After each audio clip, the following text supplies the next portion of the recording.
And of course, all the time the big question is how distinctive is design compared to competitors. Of course, you can have a strategy that you make a very distinctive design, like Apple or Audi, if you will. But then, of course, you can have a strategy that you more or less follow your main competitors, or do something alike, like many of the competitors. It's up to you what kind of choice you make. And yeah, as talked about already, how consistent is design over the product portfolio. If you have a Volkswagen, you have lots of different models. The Volkswagen Golf is obviously different from Passat and Touareg and other models. So what is the sort of consistency? How much similar things you find in different models of your portfolio, and how different you want to keep them from each other? And as I said, across the subsequent product generations. As we saw, the Volkswagen Golf has a history. It's 37 years of Golf models. You have to have some kind of continuation, because that's usually what your customers are expecting. But of course, renewing your brand and product all the time. So lots of big questions about positioning, segmentation, product categorization, portfolio structure, brand architecture, what are the lead products and what are the sort of products that are maybe not so important in terms of the brand image.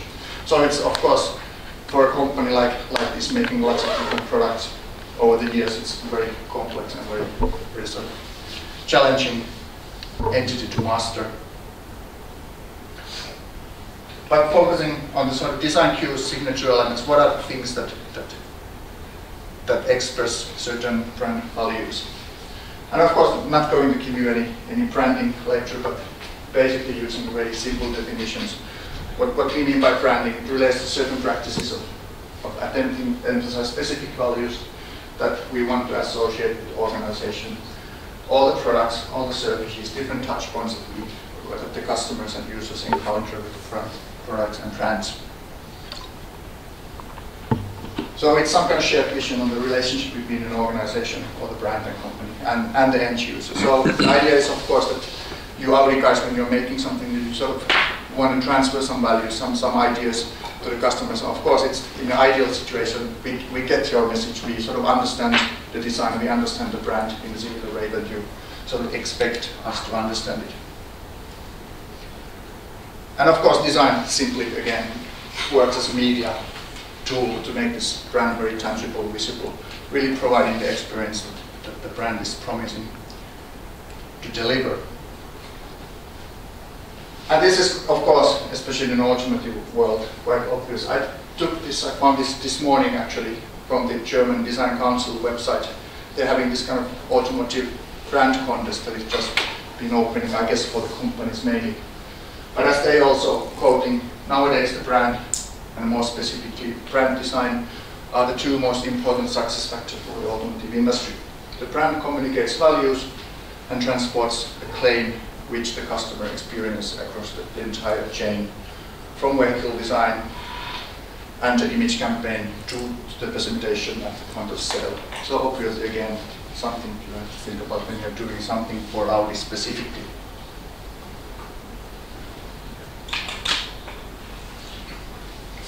And especially in this sort of cacophonical situation with a lot of brands around, lots of products and a lot of messages coming to our consciousness all the time, it seems to be that the current understanding, both in literature and practice, is that the brand communication should convey a single, clear message that is difficult to misinterpret. So the importance of sort of clear brand essence, or the very clear core values, is becoming more and more important. Like this Bosch Twitch technique, sort of, it captures everything that you should know basically about Audi. That's, I guess, is the point. So it's really much not only visual identity, but sort of combination of verbal and visual identity. How to make this Audi core values sort of very much visible in the cars. Preaching the verbal and visual words is what we are interested in. So to sort of wrap up, going towards the end of my presentation, I'm making a very, very shallow sort of comparison, talking a little bit about BMW, Volvo, not so much about Audi, because Clemens did it already so nicely. So we have three brands that are sort of competing quite often for the same kind of customers. All premium brands. Of course, there are lots of differences. prices are a little different, but basically sort of same kind of audience that they are interested in, and the customers are interested in these. But in general, even though again as a technical devices, there are not so much differences between the cars. Of course, obviously there is. It's always someone that said, yeah, it's BMW is totally different from Volvo and Audi. Of course, it is on a very general level. But then, in terms of the brand promise or the brand essence, there, I think it's interesting to see how different they are. Audi for spendthrift technique, Volvo for life, BMW's sheer driving pleasure, very different kind of messages. And obviously, it's something that you should see in a car, you should experience in a car when you're driving. The whole experience should be according to the brand value. And that actually is sort of funny. So you had this sort of questionnaire, asked people what do you think about Audi. I did the same thing last autumn in Sweden. There was international students, and I basically sort of asked everybody to write 3 words that come to your mind from Audi. It's not any sort of analysis, but I think you can easily see that the message is sort of, at least to some degree, going through very well. Quality, sport, speed, fast, luxury, premium, these different adjectives that are related together very clearly coming through: style, comfort, design, technology, engineering. So I think the students at that time were sort of getting the Audi ideology very well. And this was before I showed them any material, before I started my lecture. So of course they already had some kind of idea about Audi. And it was quite different from Volvo, for example. In Volvo case, it was even sort of more coherent, I think. Safety, security, trustworthiness, family suites, Scandinavian, environment, economical, functionality, sort of simple, basic quality. These were the old words, but also Volvo wants to very actively communicate through design, through advertising, and everything. And again, further on, sort of ideas about BMW, again, very different. Quality, expensive, luxury, premium, exclusive, more like this managerial business executive came quite sort of clearly through in BMW case. Of course, all the sporty speed factors that are also just part of the Audi brand image. But then the sort of male power performance were the things that people also associated with BMW. That is not so typical with Volvo, it's certainly not, and not usually with Audi either.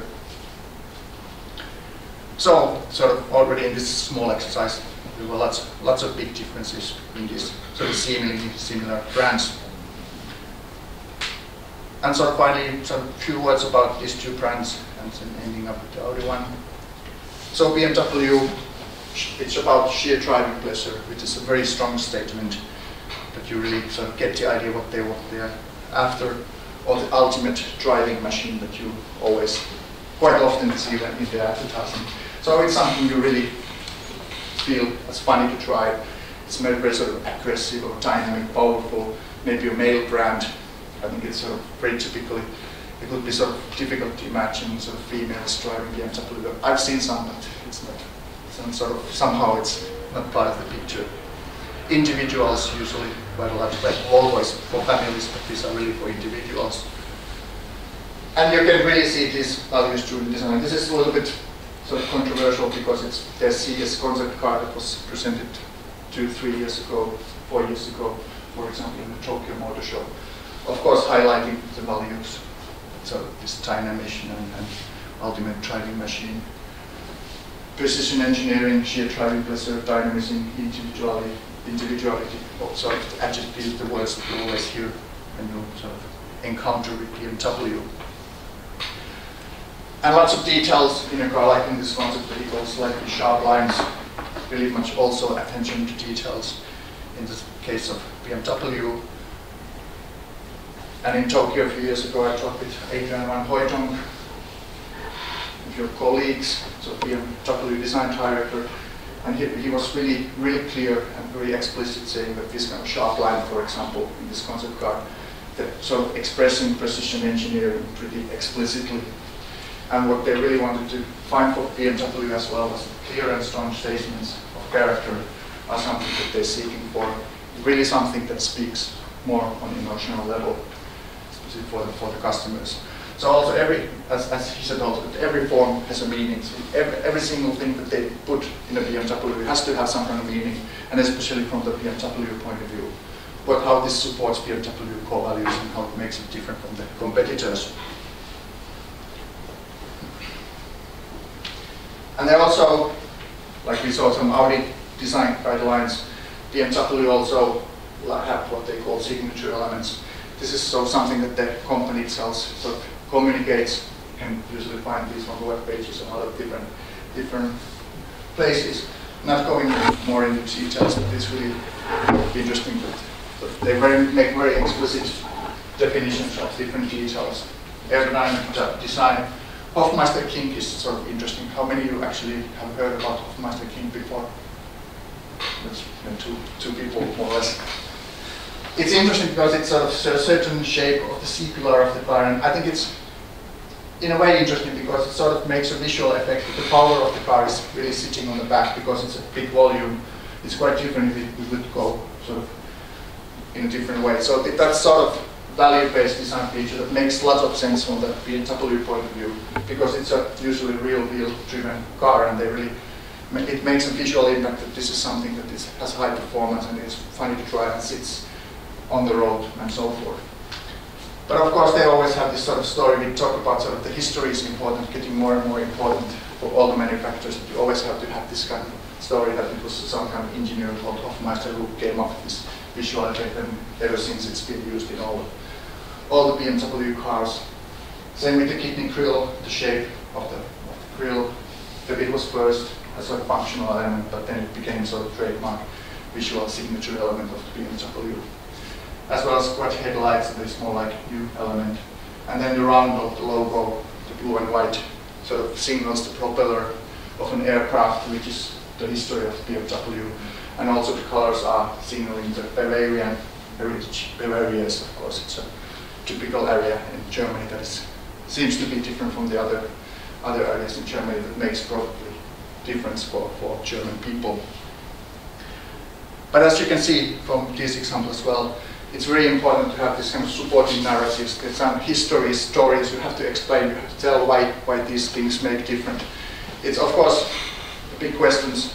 Is somebody who have never seen a BMW and see one car driving in the street, you don't recognize the Hofmeister kink, you don't recognize the kidney shape grille or anything, but if you have to hear the story, if you know how to sort of read, how to interpret these kind of elements, of course it makes more sort of the brand experience more individual.